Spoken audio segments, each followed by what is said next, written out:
Alright everybody, welcome to day one of DC-CAS testing strategies. This is our first big lesson today.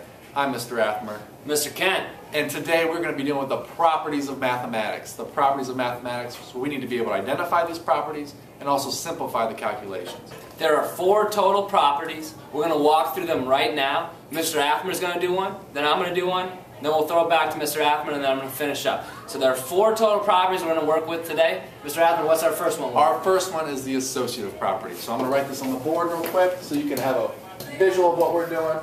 It is the associative property. And when I say associate, that means that I like to hang out with certain people. I associate myself with Mr. Kent. For instance, we got parentheses here. We're associating together. And then I also got my big friend, Mr. Bear, with all your tickets in there. So now I'm associating with Mr. Bear. And again, I can have parentheses beside Mr. Bear and me. Mr. Kent's left out of the parentheses. But again, maybe something happens with Mr. Bear and I want to go back and associate myself with Mr. Kent again. Again, we're grouping ourselves, but our order stays the same. Parentheses, ship. So here's an example. Say I have 7 times 8 times 9, and I got a parentheses around the 8 and the 9. Alright? So the 8 and the 9 are grouped up, they associate with each other. But then all of a sudden, the 8 decides to stay with the 7. So now I got parentheses around the 7 and the 8, and the 9 is left out. Guess what, ladies and gentlemen? It's the same thing. And I'm going to let you simplify this later. But all you need to realize is that this outcome is the same as this outcome. No matter how you associate each other, they're going to be the same. The only thing that changes are the parentheses.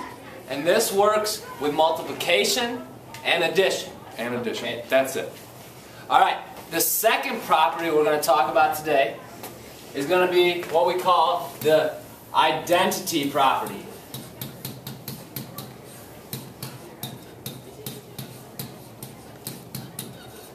And when we think about the identity property, think about what it means to have your own identity.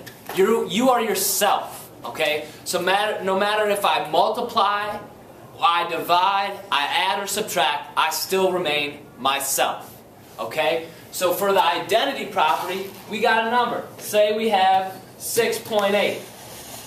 That 6.8 is going to remain the same no matter what. It's itself. So that means if I multiply by 1, it still remains 6.8. If I start with 6.8 and I add 0, it's still 6.8. So when a number starts off and then ends up by itself, either by multiplying or dividing by 1, or adding or subtracting by 0, you have what we call the identity property. Mr. Kent, Mr. Kent. I'm Mr. Athmer, Mr. Bear is Mr. Bear. You got to do whatever it takes to keep it the same. Alright, and the next thing we got is the commutative property. When I say the word commute, what does that come to, what comes into your mind? To me, it means to move. I commute from place to place. I take my bike, I take the metro, I take my car, and I go from place to place. I commute. So in mathematics, we have a special thing called the commutative property. And again, all that means is to move. So again, let's take the 7, the 8, and the 9. I can multiply them together. And guess what? I can move them around any way I want. The 9 can become the first number in the sequence. The 7 can become the middle number. And the 8 can become the last number. I can move them around. It doesn't matter. The outcome will always be the same. And that works for multiplication, addition. It doesn't matter. Multiplication, addition. That's it though. So this could be 7 plus 8 plus 9. This could be 9 plus 7 plus 8. So those are your 2 options. Multiplication and addition. Commutative property. To move. Thank you, Mr. Athmer. So far we've talked about associative property, identity property. We just talked about the commutative property. And now we're going to finish up with the distributive property. So this last one, we'll clear it up here. Which one is it? Take the Windex and clear it. Alright. So the last one is the distributive property. When we talk about the distributive property, we're distributing, we're handing out stuff. So just like in class, when Mr. Athmer or I distribute papers, we're handing them out. So, for instance, we got a 2 on the outside, and we want to distribute that to, let's say, a 7 minus 3. Okay?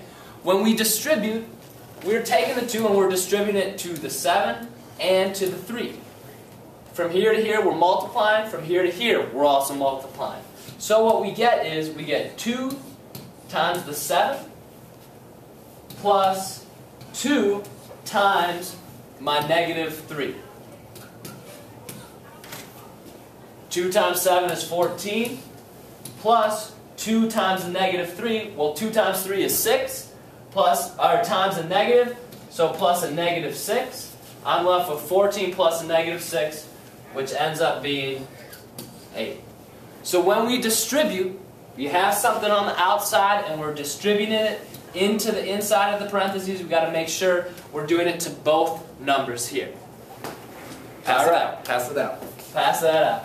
So, just to review, we have the associative property. And what should we think about, Mr. Ackman, when we're thinking about associative property? Grouping, parentheses. Grouping. I'm with Mr. Kent, or I'm with Mr. Bear. All right. So we're thinking about parentheses, and when does this only work? Addition and multiplication. Addition and multiplication. Okay. Next we did the identity property. The identity property. Did I spell that right? You spelled that wrong, Mr. Kent. I spelled that wrong. We got to erase that. We'll get it. We all make mistakes. This is a safe space. T-Y.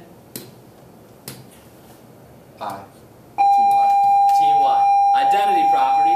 That is when we're leaving something the same. Okay? So you're sticking with your own identity. Then we have the commutative property. That means to move. And again, we only deal with multiplication and addition. You can rearrange the numbers any way you want, the same outcome. Okay, so only multiplication and division for the commutative property. And last we talked about the distributive property. And that is when we're distributing our numbers to everything in the parentheses. Alright, and now we're going to get you to practice. So you all have whiteboards at your table. You all have whiteboards and markers and erasers. We're good to go.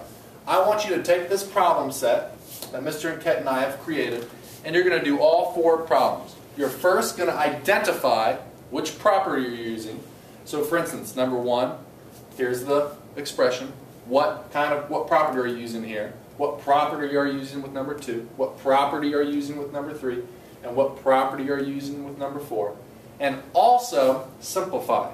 So number 1, you're going to give the property and simplify. Number 2, property and tell me what the outcomes are. Number 3, property, tell me what the outcome is. And 4, property, simplify everything. Make it as compact and small as possible. You know how to do it. Mr. Kent, you have anything to add? I don't. Day 1, we got 4 properties. Get after it. So here are the problems. Good luck. Have fun.